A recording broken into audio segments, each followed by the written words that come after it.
గురువుగారు గణపతి స్వరూపాలు అనేకం ఉన్నాయి కదా, అందులో 108 గణపతులు చాలా ప్రధానమైనవిగా చెప్తారు.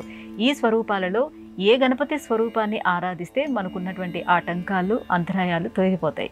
చాలా క్లిష్టమైనటువంటి ప్రశ్న, చిక్కు ప్రశ్న. ఎందుకనంటే ఒక నగల కొట్టుకెళ్ళి ఈ నెక్లెస్ బాగుందా, ఆ నెక్లెస్ బాగుందా అని అంటే అది బాగుంది, ఇది బాగుంది కాదయ్యా, ఒక్కటే నెక్లెస్ చెప్పమంటే ఎవరికైనా చాలా కష్టం. అవును కదమ్మా. ఇప్పుడు ఒక తల్లిని తనకు పుట్టినటువంటి 3-4 పిల్లల్లో ఏ పిల్లవాడు బాగున్నాడంటే చెప్పటం కష్టం. కానీ ఈ 108 గణపతుల్లో ఒక గణపతి నీకు శీఘ్రమైనటువంటి ఫలితాన్ని ఇస్తాడు. ఆశుతోషుడు అని శివుడికి ఏ రకంగా పేరుందో. ఆశుతోషుడు అంటే కోరుకున్న వెంటనే శీఘ్రంగా వరాలు ఇచ్చేస్తాడు, ఇంకా అనుమానం లేదు. నువ్వు ఏది కోరుకుంటే దాన్ని వెంటనే అనుగ్రహించేసేస్తాడు.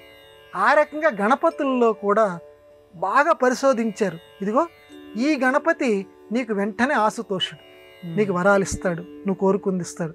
ఎవరయ్యా బాబు కొంచెం చెప్పు మాకు అంటే శుక్ల గణపతి అన్నారు. శుక్ల గణపతి ఆయన పూజ చేయాలంటే ఏదన్నా మాకు కొంచెం ఏదన్నా ఒక పదం కానీ ఒక శ్లోకం కానీ ఏదన్నా చెప్పబోయే కొంచెం పూజ చేసుకుంటాం, వెంటనే మాకు ఫలితాలు ఇస్తాడంటున్నావు కదా అని అంటే అందరికీ తెలిసిందేనాయనా అని చెప్తూ ఆ శుక్ల గణపతికి సంబంధించినటువంటి శ్లోకం చెప్పారు. అంతరాయ తిమిరోపశాంతయే శాంతపావనమచింత్య వైభవం తం నరం వపుషి కుంజరం ముఖే మన్మఖే కిమపి తుందిలం మహః. అంతరాయ తిమిరోపశాంతయే, అంతరాయ తిమిర ఉపశాంతయే. ఏదైతే విఘ్నాలు అనేటువంటి చీకట్లు ఉన్నాయో ఆ చీకట్లని ఉపశాంతయే తగ్గించటం కోసం శాంతపావన మచింత్య వైభవం, శాంతాకారం కలిగినటువంటి వాడు, పవిత్రుడైనటువంటి వాడు, ఇంత అని ఊహించటానికి వీలు లేనటువంటి గొప్పదైనటువంటి వైభవం కలిగినటువంటి వాడు అయినటువంటి ఆ కుంజరముఖుడు ఎవరైతే ఉన్నారో, ఆ ఏనుగు ముఖం కలిగినటువంటి వాడు ఎవరైతే ఉన్నారో, ఆ ఏనుగు ముఖం కలిగి ఎటువంటి వాడైనా తేజస్వరూపుడు, కాంతిమయంగా ఉంటట.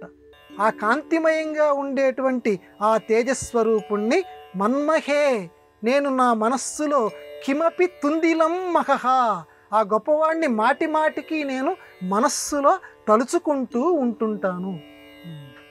అంటే లోకంలో ఎవ్వరం కూడా చీకట్లో కష్టాల్లో ఉండాలని ఎవ్వరం కోరుకోం. ప్రతి వాళ్ళం తమ సోమ జ్యోతిర్గమయ, చీకట్లు వద్దు వెలుగు వైపుకు నడుద్దాం, మనందరికీ తెలిసిందే. అదిగో అది కలిగించేవాడు ఈ శుక్ల అంటే స్వచ్ఛమైనటువంటి ఈ గణపతి, శుద్ధ గణపతి. కాబట్టి ఆయన్ని పూజ చేసేటువంటి గొప్ప శ్లోక మంత్రం ఇప్పుడు నేను చెప్పినటువంటిది. ఈ మంత్రాన్ని నిష్ఠగా గనక జపిస్తే అందరికంటే అందరి గణపతులు మనకి కోరిన కోరికలు తీరుస్తారు, కానీ ఈ శుక్ల గణపతి వెంటనే ఆశుతోషుడిలాగా నీ కోరికలు నెరవేరుస్తాడు. ఎందుకంటే ఆయన తేజస్వరూపుడు. తేజస్సు, వెలుగు చీకట్లను పోగొడుతుంది. అలాగే స్వామివారు కూడా మన కష్టాల చీకట్లని పోగొడతాడు. కాబట్టి అందరూ శుక్ల గణపతిని సేవించి చక్కటి ఫలితాలని పొందేదరుగాక.